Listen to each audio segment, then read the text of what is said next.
অভিনন্দন জানিয়েছেন, টুইটার লিখেছেন, অভিনন্দন জানিয়েছেন, কাজ করতে চাই বাংলাদেশের সাথে, বাংলাদেশ ইন্ডিয়া সম্পর্কে ইমপ্রুভ করতে চাই এবং আগামী দিনের দুই দেশের মধ্যে সম্পর্ক আরো শক্তিশালী করতে চাই। জেনারেল কথাবার্তা, এরকম স্পেসিফিক কোনো কিছু নেই।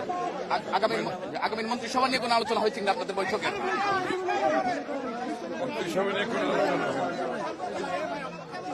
এমনি আপনাদের জাতীয় সরকার গঠনের কথা বলেছেন, আগে আগে আপনাদের ইশতেহারেও এটা ছিল, চেয়ারম্যানও বলেছেন, আপনারা বলেছেন।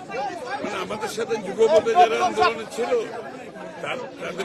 তাদেরকে সাথে রেখে আমাদের 31 দফা বাস্তবায়ন ওই জাতীয় সরকার গঠন বলা হচ্ছে।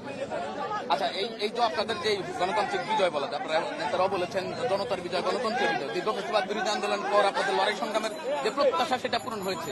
আপনারা যে ফলাফল এখন পর্যন্ত বেসরকারিভাবে পেয়েছেন, এটা আপনাদের প্রত্যাশিত ছিল?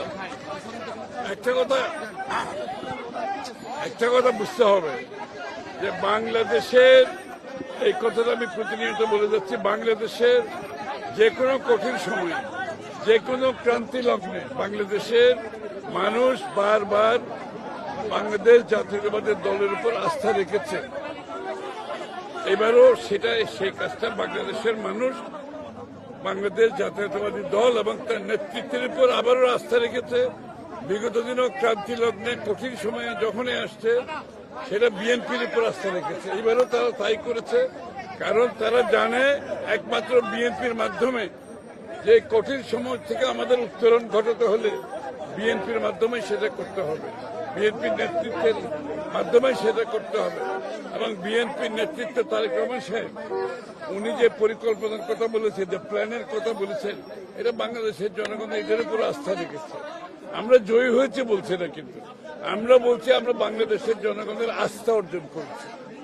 জয়ী হয়েছে একথা বলতে চাই না, বাংলাদেশের জনগণের আস্থা অর্জন করেছে, আস্থাটা রাখতে হবে।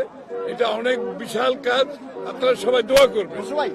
ভাই, একটা বিষয়, সংসদে যারা বিরোধী দল হবে, আমরা দেখি অন্যান্য সময় বিরোধী দল সরকারি দলের বিরুদ্ধে নানান ধরনের কর্মকাণ্ড করে, এইবারে আপনারা বিরোধীদের মধ্যে আপনার আহ্বান কি থাকবে যারা হবে? রাজনৈতিক শিষ্টাচারের মাধ্যমে যত বেশি রাজনৈতিক শিষ্টাচারের মাধ্যমে আপনি আপনার রাজনৈতিক কর্মকাণ্ড পরিচালনা করবেন, গণতন্ত্র অত শক্তিশালী হবে। এবং আমরা যে গণতন্ত্র, বাংলাদেশের মানুষের রাজনৈতিক, সাংবিধানিক, গণতান্ত্রিক অধিকারের কথা বলছি, সেটা রাজনৈতিক শিষ্টাচার অত্যন্ত গুরুত্বপূর্ণ। সেটা সংসদের ভিতরে হোক আর বাইরে হোক। প্রতিবেশী দেশ সহ অন্যান্য দেশের সঙ্গে বিএনপির আগামী সম্পর্কটা কেমন হবে?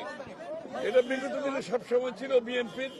আমরা কোনো কান্ট্রি সেন্ট্রিক, কোনো দেশ কেন্দ্রিক আমাদের কোনো পররাষ্ট্রনীতি নাই। আমাদের পররাষ্ট্রনীতি সব দেশের সাথে, বাংলাদেশের মানুষের সাথে, বাংলাদেশের সাথে, এবং কোনো কান্ট্রি সেন্ট্রিক, কোনো দেশ কেন্দ্রিক আমাদের কোনো পররাষ্ট্রনীতি নাই। Thank you.